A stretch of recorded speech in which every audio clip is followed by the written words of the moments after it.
Les 3 réacteurs qui sont actuellement à l'arrêt sont concernés par le phénomène de corrosion sous contrainte qui touche plusieurs réacteurs du parc français. Actuellement, sur le réacteur numéro 4, nous avons confirmé qu'il n'y avait pas de corrosion sous contrainte et donc nous allons engager maintenant les opérations de redémarrage pour que le réacteur soit connecté au réseau électrique dans le courant du mois de novembre. Le réacteur numéro 1 a fait aussi l'objet de contrôle.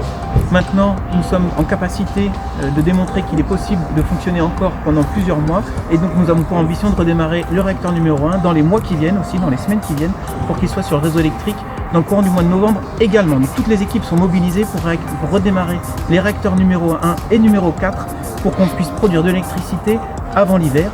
Sur le réacteur numéro 1, nous avons réalisé des expertises sur les tuyauteries qui sont potentiellement impactées par la corrosion sous contrainte. Nous avons trouvé uniquement 2 très fines traces de corrosion sous contrainte qui ne remettent pas en cause la sûreté en aucune manière. Cela nous permet d'avoir un dossier de justification pour pouvoir redémarrer pour fonctionner encore plusieurs mois en l'état et en tout cas pour alimenter le réseau électrique cet hiver. Alors, le phénomène de corrosion sous contrainte n'a pas d'impact en termes de sûreté à court terme et n'est pas lié à un vieillissement puisqu'on voit que les réacteurs les plus concernés sont les plus récents du parc nucléaire. Pour Cattenom, ces travaux se chiffrent à plusieurs millions d'euros, mais vous savez, la sûreté est la priorité, quoi qu'il en coûte finalement, et donc EDF a trouvé les moyens pour réaliser ces réparations et être au niveau, en termes de sûreté, au niveau attendu.